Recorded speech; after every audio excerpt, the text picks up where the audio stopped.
Kita ingin tahu bagaimana kilas balik ketika Ibu terjun ke politik. Saya ingin memulai dengan bertanya pada pendiri PDI Perjuangan. Ada Pak Sabam Sirait di sini. Kita tahu bahwa ketika itu Anda sempat katakan, Bu Mega ini kan orangnya keras kepala ya Pak.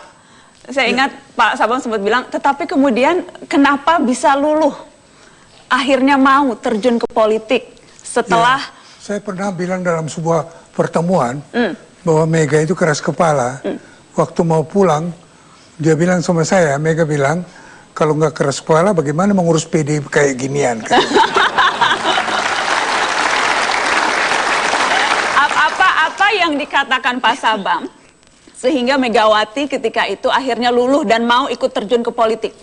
Saya kira begini, soal kepentingan, jadi bukan kepentingan Mega, bukan. Kepentingan dari PDI, belum PDI Perjuangan waktu itu.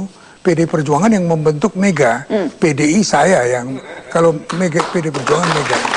Pendiri PDI. Jadi waktu itu, tidak mudah buat PDI bekerja di Indonesia ini. Bayangkan di Jambi, orang mau masuk PDI diusir dari kampungnya.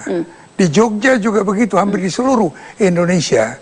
Betapa tidak mudah, saya tidak mau lagi mengulangi itu sebenarnya pada waktu sekarang.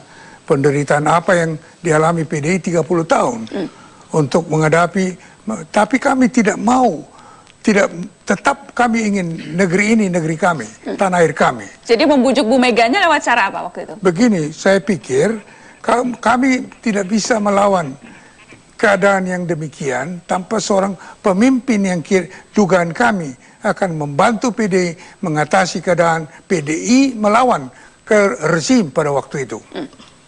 Dan itulah sebabnya saya memberanikan diri waktu ketemu di lapangan terbang Kemayoran, kalau saya tidak salah, saya bilang, Mega, saya panggil dia begitu, sekarang kalian panggil dia ibu. Kalau saya waktu itu panggil dia Mega aja. Karena dia adik saya anggap. Jadi Mega, kau harus masuk partai politik. Begitu rumusannya. Dan yang kedua saya bilang, kamu akan masuk PDI. Ketika pada waktunya nanti kau jadi Presiden Republik Indonesia. Betul, Ibu masih ingat momentum itu? Sejak awal Ibu sudah tahu ketika masuk politik targetnya harus jadi presiden? Oh, bukannya begitu. Bukannya saya sudah tahu. Memang kan untuk apa masuk partai? Semua orang, makanya sekarang saya bilang banyak banget sih calon presiden. Ya itu kan targetnya memang. Jadi kalau di politik, tapi tentunya konstitusional, bahwa sebagai orang partai, ya memang yang paling harus diambil itu ya tentunya pimpinan nasional. Sehingga dengan demikian ya bukan saya saja yang akan berpikir demikian. Tapi bukan terus berarti saya masuk partai karena saya ingin jadi presiden. Ketika itu kemudian ada yang mengatakan Megawati itu berkhianat karena kan sudah komitmen seluruh anak-anak Bung Karno tidak ada yang masuk politik. Sebenarnya itu ada suatu kesalahpahaman bahwa kami itu tidak dilarang untuk masuk ke partai. Toh setelah itu adik-adik saya juga membuat atau ikut dalam partai yang lain. Tapi kan kalau itu dan itu media juga kan yang ngomong begitu. Makanya kadang-kadang saya suka kesel dengan media kan. Tidak seluruhnya berkata jujur. Begitu ya Bu? Mata Najwa jujur malam ini Bu. Jadi konteksnya itu bukan berarti berkhianat atau melanggar komitmen keluarga ketika masuk politik. Kalau bapak saya masih hidup juga pada waktu itu pasti bilangnya juga masuk kamu. Masuk kamu. Ibu, ada banyak momentum-momentum yang momentum-momentum politik yang diikuti atau terjadi pada partai yang Ibu pimpin. Masih mengganjal tidak Bu peristiwa 27 Juli untuk seorang Megawati Soekarno Putri?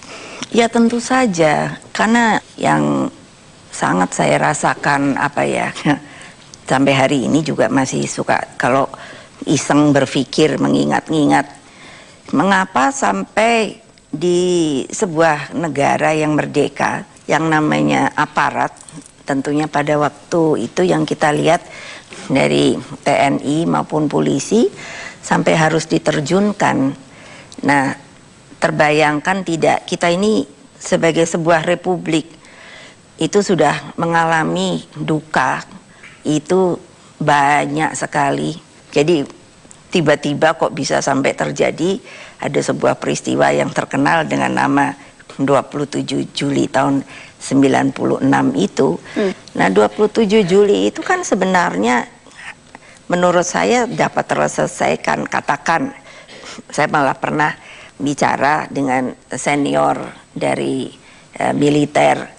Kalau memangnya dianggap itu adalah tanda kutip sebuah pemberontakan, ya tangkap saja saya. Dan saya kan orang yang sudah pernah dibawa ke polisi berapa kali ya, ke Komdak, ke Jakarta Selatan, 3 kali lah.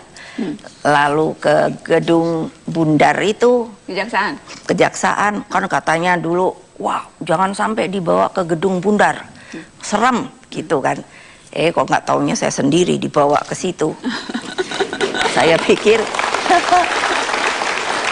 dan betul serem, Bu. Dan betul serem. Itu tergantung dari kekuatan batin orang yang menghadapinya ya. Tapi memang pada waktu itu seperti di gedung Bundar itu kan pengacara ndak boleh masuk. Saya sendiri, lalu yang nanya saya tuh kursinya 6. Kenapa saya bilang kursinya 6? Berarti kan ada 6 orang, tapi mereka kan enak, ini bergantian. Jadi kalau capek mungkin atau mau makan, mereka keluar digantikan dulu. Nah, saya yang terus ditanya, karena ini sudah liwat kan. Jadi rupanya dikatakan saya membuat sebuah konspirasi besar dengan Gus Dur almarhum.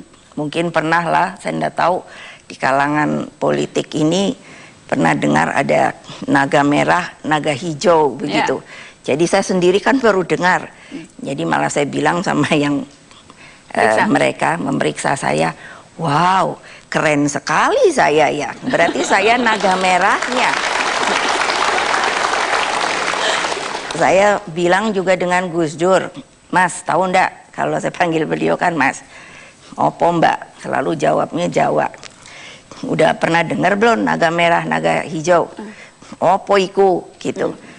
Sampean tuh naga hijau loh.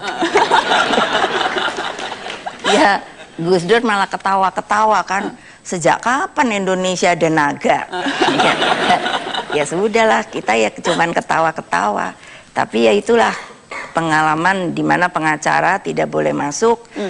Jadi saya dari jam 8 pagi sampai jam 8 malam karena saya tanya, Pak, kalau saya ini memang niatnya ditangkap, saya bilang, Bu, sudah toh ditangkap saja. Loh kok begitu? Mereka mengatakan, loh iya loh, udah sekian jam pertanyaannya bolak-balik itu saja. Bolak-balik, bolak-balik. Ya saya ya jawab lagi kan, saya jadi ikut bolak-balik kan. Itu pengalaman Ibu ketika menghadapi kekuasaan pada zaman